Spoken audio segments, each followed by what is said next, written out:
Welcome to the Future.Bible podcast, where you'll hear profiles of individuals and Bible-inspired organizations making a difference in the digital world. In each episode, we'll bring you stories of innovation, advancement, and real-life change. Are you ready? Let's get to today's episode.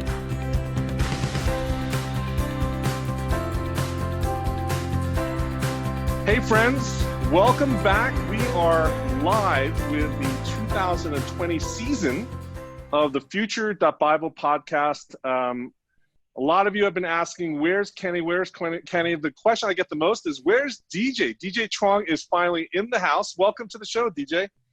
Hey, Kenny, it's good to reconnect. It's been a long time.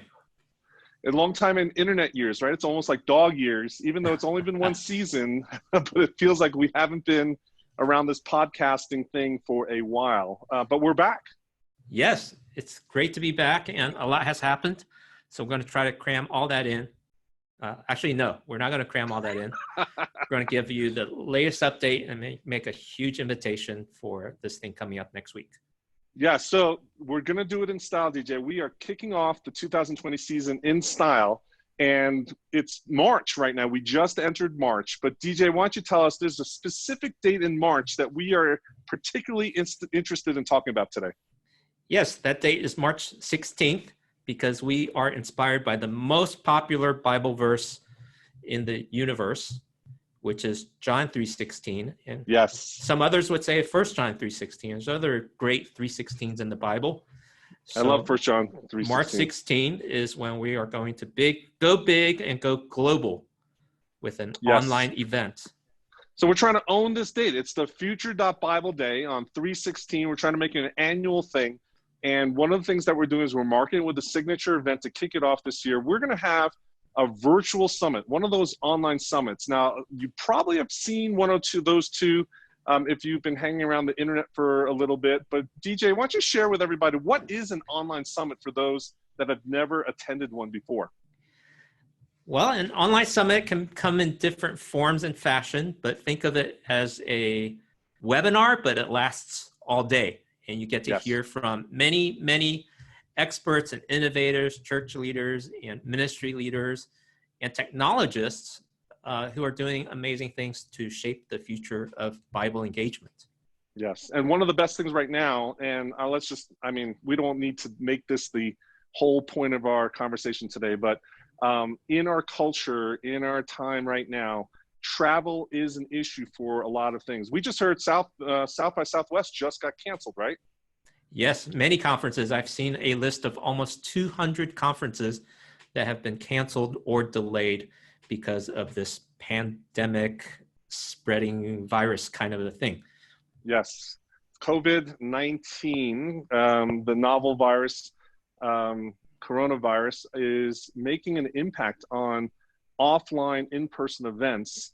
And I really am wondering how this is changing things. One of the things I think, we try to find the silver lining in every cloud is that for you and I, technologists and people of the internet, it is really getting people to think about meeting and having community using online channels, right? Virtually mediated mediums, just like this, to make things happen. And I think that's a good thing for a lot of people, right?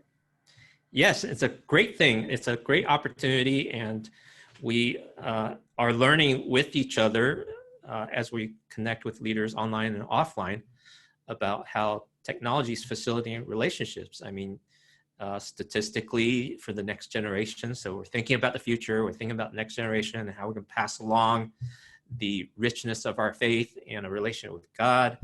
And for the next generation, there's a seamless transition between offline and online relationships. Yes. And I think the statistics are still trending where people are meeting online for their future spouses. Yes. Rather than in person. And now in our current situation for the short term, there's going to be a lot more online collaboration in terms of work. Colleges are closing so that there's online education.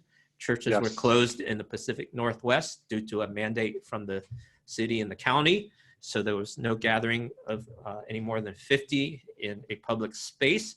So churches are going online to continue their worship and the sharing of God's word. So it's upon us, and we can take great advantage and lean into that in how we communicate gospel and engage the Bible.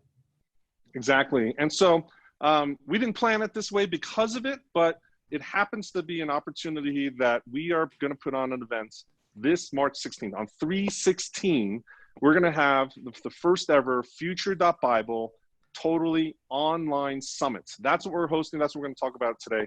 DJ, one of the things that I love about our summit that's coming up is that, I don't know if you counted recently, but we have over 20 speakers lined up to share their wisdom, their experience, and their approach and their philosophies to Bible engagement and where it's headed, so that ministry leaders all over of all different types can actually start to ponder and really get those creative juices flowing as to what can we do with Bible engagement using technology and innovation. DJ, have you looked at the list? What are some of the speakers on the list that you are excited about hearing from this year? I have not looked at the list. There are so many, and I thought we were going to cap it at 16, but I'm glad you lifted the lid so that we can have as many people share their perspectives and examples, and it's a great way to learn from examples rather than just talking about theory. Well, though we have some of that, and so we've got two that really stand out for me.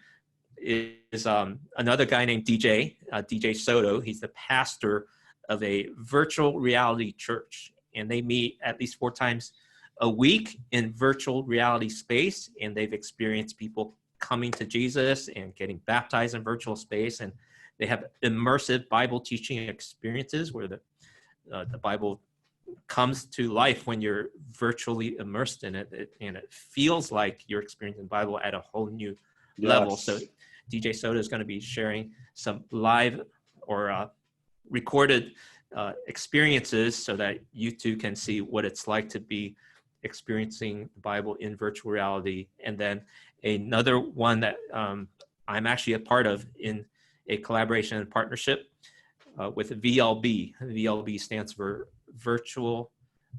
Visually Linked Bible. Yes. And they're a co-sponsor of the summit. Very grateful for their generosity and support. And I also work with that team. And they are in the early stages of developing new ways of visually linking the Bible.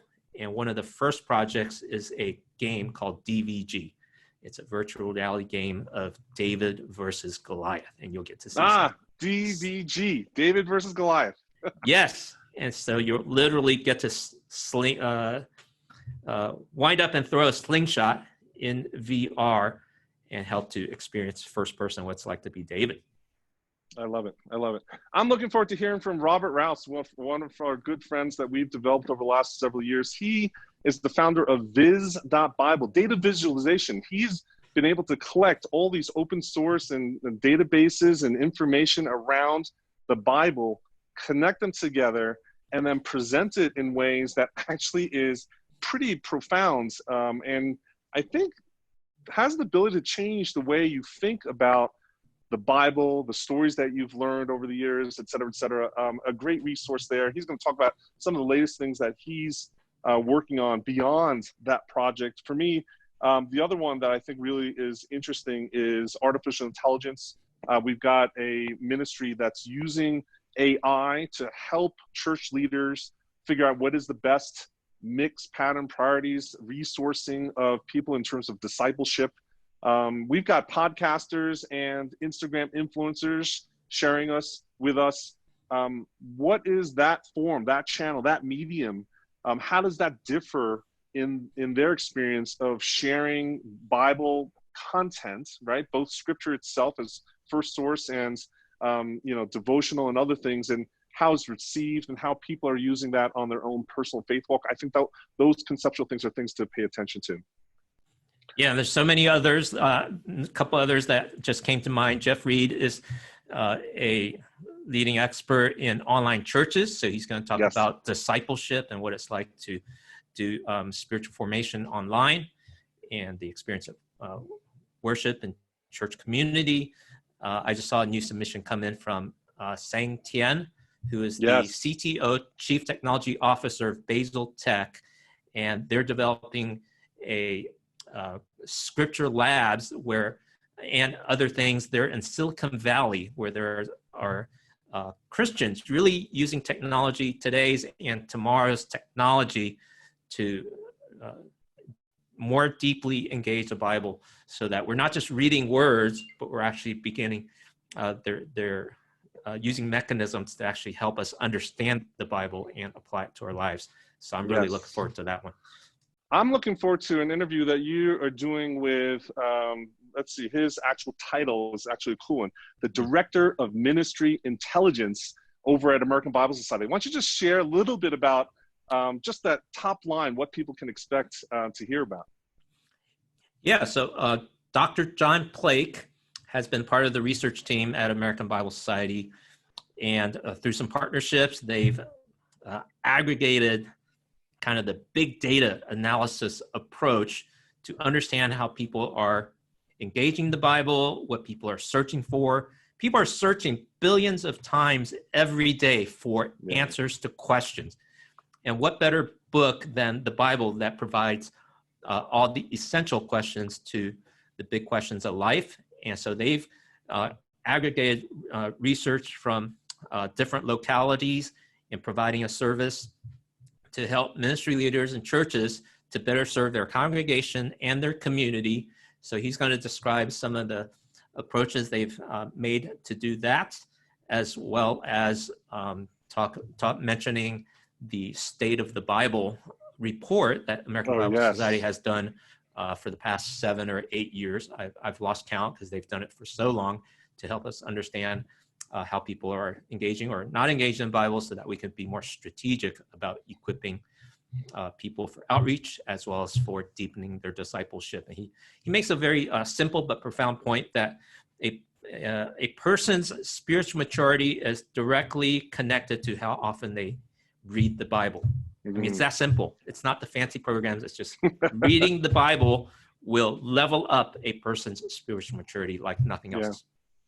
What an incredible resource in him and his ministry through American Bible Society that everyone has access to. So those are the types of things. There's a lot more. There's almost 24 speakers throughout the day that we're going to hear from next Monday on 3/16. DJ, what is the place? Can you share the URL that everyone can sign up? We are giving everyone completely free access to all of this content on 3/16. Where should everybody go? 316.future.bible. 316.future.bible. If that's too long for you to remember, then just go to future.bible, and the link is right there along the top. Click through, put in your email. You'll have free access all day, and we would love to hear how that inspires you as we talk about all the activities that we can squeeze into one day at the intersection of Bible and technology. The Bible and technology, yes. Yes. We definitely want you to get involved in the conversation. We're using the hashtag future.bible, all spelled out, future, D-O-T, Bible. Use that hashtag. In fact, if you would do us a favor, if you're watching online at our website, this is a video recording that we do for the podcast. Take a picture of the screen or yourself and tag it with future.bible as the hashtag. Let us know if you are picking up a registration ticket. Please share this opportunity with your friends. And it's not just for your pastor or the ministry leaders at your church. It's really for everyone, because a lot of the talks here have been, I guess, architected in a way that's making it accessible just for everyone, from the lay leader all the way up to the scholar. And it's, I think, going to be incredibly inspiring for you to hear what church leaders and innovators are actually doing on this subject of Bible engagement. So, DJ, thank you so much for chatting and just, thinking about what we're going to be seeing on this next Monday. I'm assuming that you've picked up your ticket for 3/16. I already have mine, and I hope that you guys are going to share it with somebody else. DJ, as we leave this podcast for today, what's the one thing that you would say should be the takeaway as people like watch on Monday? What's the posture, or what's the frame of mind you think people should have as they go into this day of the online summit? Man, you always love your takeaways, Kenny. But it is always a joy connecting with you, and it's always a great posture to have when we are exposed to new content. Yes. And we open with a posture of prayer to say, Lord, what would you have me to do? Absolutely. Not just Absolutely. to learn, but what to do, because we don't want to be just hearers of the word, but be doers of the word. And we're going to present a couple dozen perspectives on how the word is coming alive in the 21st century using our current and future technologies, because that's a part of our culture and part of who we are. And if we're about making disciples and raising the next generation, we've got to learn how to use today's and tomorrow's tools. Well, that's why I love partnering with you. You're the anchor of the team. Thank you for putting it into perspective. Everybody here, we hope that you are able to take some time right now to go to 316.future.bible, pick up a ticket, tell a friend, hashtag it and share it on social media, and get ready. We'll meet you online next Monday on March 16th. Bye-bye. We'll see you next week. Thank you for joining us today. If you enjoyed today's session, please help us share this podcast with your friends, colleagues, and family members. You can do that by leaving a review on iTunes or by sharing our website, www.future.bible, with your network. Don't forget to join us next week for the next episode of the Future.Bible podcast.